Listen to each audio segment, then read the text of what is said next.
मैं सैयद सफदर अली मूसवी और आप देख रहे हैं न्यूज़ वन टीवी। साल 2022 ने तेलंगाना हुकूमत ने एक डिसीजन लिया था कि ये जो तेलंगाना में जो इलेक्ट्रिसिटी डिपार्टमेंट है, चाहे वो अगर हम southern power distribution corporation limited की अगर बात करें या फिर जो है नॉर्दर्न पावर डिस्ट्रीब्यूशन की अगर बात करें, तो तेलंगाना में जितने भी इबादत गाह है, जो प्लेस ऑफ वर्शिप है, चाहे वो कोई भी डिस्ट्रिक्ट अजला शहर का हो, तो वहां पे जितने भी मस्जिद मंदिर गुरुद्वारा और चर्च है, तो वहां का जो इलेक्ट्रिसिटी होता है उसमें कुछ राहत पहुंचाने के लिए एक इनिशिएटिव लिया गया था, जिसको 2023 में जो है इम्प्लीमेंट किया गया। तो अगर आपके एरिया में कोई भी मस्जिद मंदिर गुरुद्वारा या चर्च है और वो नॉन प्रॉफिट है, यानी कि वहां पे कोई कमर्शियल एक्टिविटी नहीं होती, वहां पे कोई मलगी या फिर कोई इनकम जनरेट का कोई सोर्स नहीं है, और साथ ही साथ वो इनकम टैक्स एक्ट रजिस्ट्रेशन में भी आते हैं, तो वैसी मंदिर वैसी मस्जिद वैसा गुरुद्वारा वैसा चर्च जो है एलिजिबल है कि वो इलेक्ट्रिसिटी डिपार्टमेंट से रुजू होके अपना इलेक्ट्रिसिटी में जो भी उनको बिल आ रहा है उसमें वो कंसेशन हासिल कर सके और कुछ सब्सिडी उनको मिलेगी। करना ये है इसमें कि सबसे पहले वो मंदिर वो मस्जिद वो गुरुद्वारा या वो चर्च, उसकी जो इलेक्ट्रिसिटी बिल आती है उसका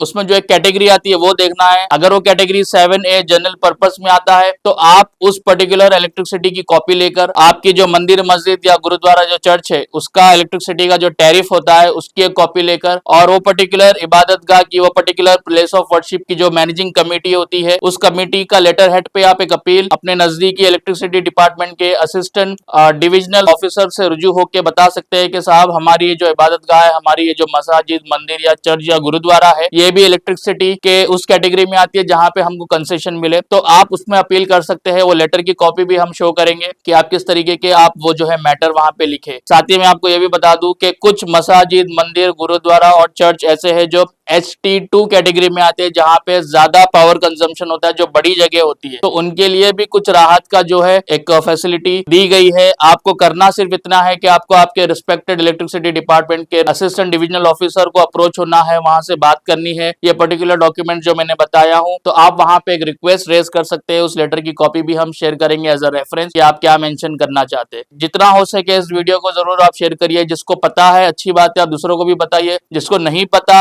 वो इस वीडियो को देखिए, और आप जो अपने पर्टिकुलर एरिया इलेक्ट्रिसिटी डिपार्टमेंट है उससे रुजू होके जो जनरल पर्पस की जो कैटेगरी है 7A, उससे हटा के आप 7B कैटेगरी में आप अपनी मंदिर मस्जिद या चर्च या गुरुद्वारे को रजिस्टर्ड कर सकते हैं, ताकि आपको भी इलेक्ट्रिसिटी में जो चार्जेस है, जो पर यूनिट जो चार्जेस आते हैं उसमें आपको कुछ कमी दिखेगी, उसमें आपको जो है रिलीफ दिया जाएगा। और 5 रुपए पर यूनिट से जो है स्टार्ट होगा। बशर्त ये है कि 2 किलोवाट के अंदर आपका यूजेज होना चाहिए और non commercial plus income tax act में रजिस्टर्ड होना चाहिए वो पर्टिकुलर इबादत गाह। शुक्रिया।